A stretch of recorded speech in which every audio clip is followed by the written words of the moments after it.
com vocês um fato curioso que ocorreu durante uma de nossas sessões na semana passada. Durante a manifestação de um espírito, percebemos que ele aparentava estar muito angustiado e pedindo ajuda. Inicialmente, pensamos que se tratava de mais um espírito obsessor. No entanto, a entidade afirmou que precisava falar com sua neta, o que nos surpreendeu. Então, ela pediu especificamente para chamar a Janaína. Houve um silêncio sepulcral na sala, pois Janaína é a irmã responsável por recepcionar as pessoas em nosso centro. Quando chamamos por ela, não explicamos a situação, Janaína entrou na sala e, nesse momento, a espírito incorporado, que antes achávamos ser um obsessor, disse: "Oi, menina amarela", olhando diretamente para Janaína. Em seguida, Janaína caiu de joelhos no chão e começou a chorar. Foi até o médium, beijou sua mão e disse: "A sua bênção, minha avó". Nesse momento, todas as pessoas presentes na sala se emocionaram profundamente. A avó começou a contar a história do que viveu e vive no outro plano. Vou narrar tudo em primeira pessoa, pois fizemos a anotação.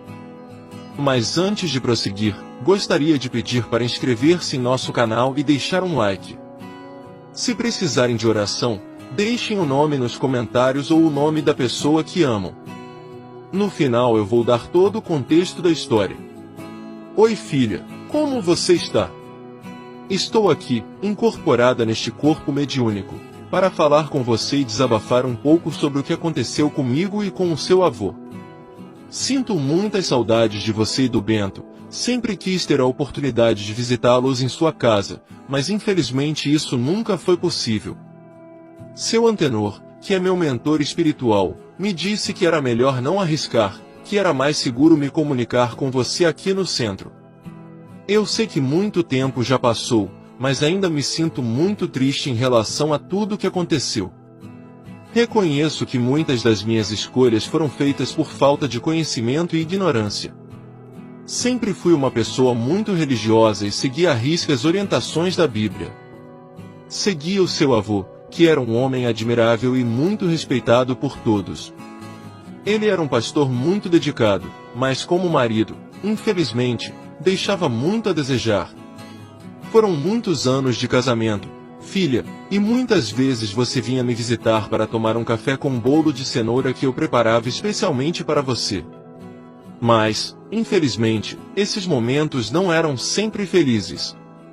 Seu avô e eu brigávamos muito, e eu tinha que me esforçar para manter um sorriso no rosto quando você estava presente. Ele me maltratou muito, filha, e você nem faz ideia do quanto eu sofri nas mãos dele. O pior de tudo é que, além do abuso emocional, ele também roubava da igreja. Parte do dízimo que as pessoas davam era desviado para o jogo e outras coisas que não tinham nada a ver com a igreja. Seu avô perdeu muito dinheiro em jogos e em apostas, inclusive em Curitiba, nas casas de jogos de azar. Eu não sabia o que fazer, filha, eu me sentia presa e não conseguia tomar nenhuma atitude. Tudo o que eu podia fazer era orar e pedir ajuda a Deus. Hoje, do outro lado da vida, eu vejo que poderia ter feito algo diferente, mas infelizmente não foi assim que aconteceu. Quando eu desencarnei, fui parar em um lugar que não conseguia entender, era escuro, fedido, e cheio de espíritos estranhos. Eu estava com muito medo, pois imaginei que, por seguir a Bíblia e ser uma serva de Deus, repousaria em paz e só acordaria na hora do juízo final. Mas estava errada. Eu me encontrei no umbral, um lugar de expiação, mas que para mim, naquele momento, parecia ser o inferno. Como pude estar ali? Eu seguia a Bíblia à risca, pregava para muitas pessoas sobre o certo e o errado, mas não percebia que estava julgando-as.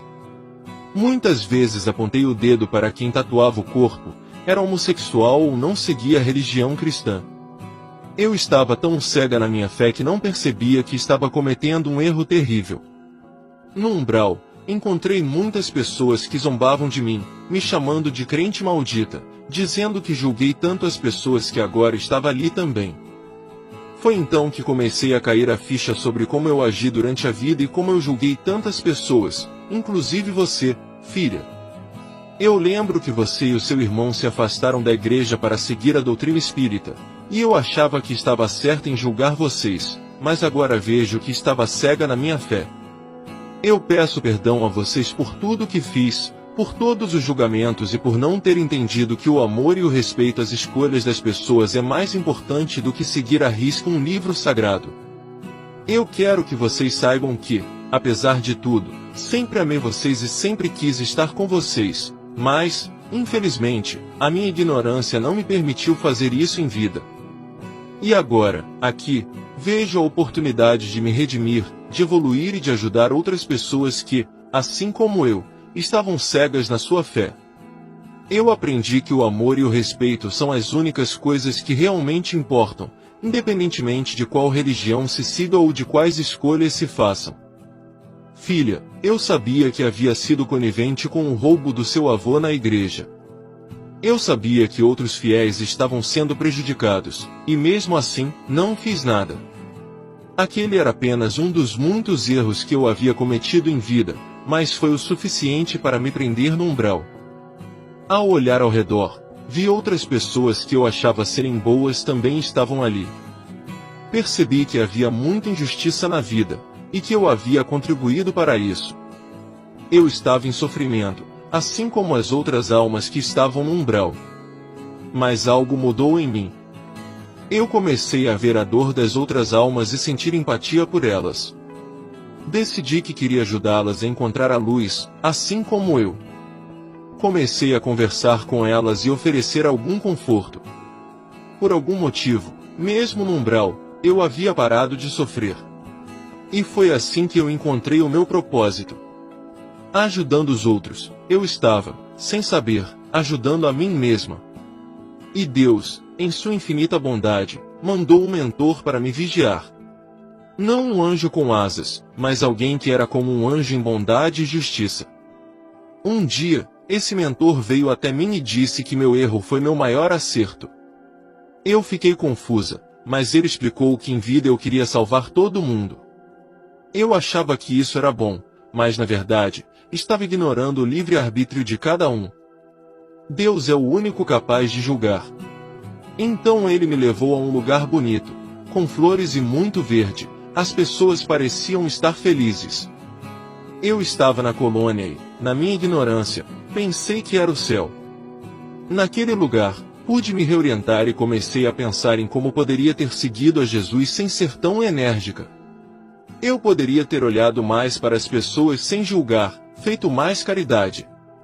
Foi aí que me toquei, faltou muito da doutrina espírita na minha vida. Tudo poderia ter sido diferente. Faz pouco tempo que estou nessa nova condição, não sei o quanto de tempo se passou. Não sei onde está o seu avô, mas espero que esteja bem. Agora, eu quero estudar direitinho e, se tiver que voltar, que seja melhor, que eu possa fazer tudo diferente. Eu me sinto muito fraca agora, e seu antenor está doando energia para que eu possa terminar de falar. Eu quero que saiba que te amo muito, filha. Mande um beijo na testa do seu irmão e diga para sua mãe que ela está de parabéns por ter criado grandes filhos. Tenho orgulho de vocês. Espero que vocês possam me perdoar, e que possamos nos encontrar novamente, com muito amor e respeito um pelo outro. Beijos, minha amarela. Fim do transe mediúnico. Em nenhum momento do transe mediúnico, o nome da avó de Janaína foi mencionado. Mas quando perguntamos a ela, ela respondeu que seu nome é Rosângela e que tudo o que ela disse sobre o bolo e seu irmão era verdadeiro. Quando indagamos por que ela era chamada de amarela, ela explicou que quando era criança, teve hepatite e ficou com a pele amarelada. Sua avó, uma pessoa muito brincalhona, começou a chamá-la de Menina Amarela e o apelido ficou na família mesmo depois que ela se recuperou. Espero que todos tenham gostado da história emocionante da avó de Janaína e tenham aprendido algo com ela. E se você gostou,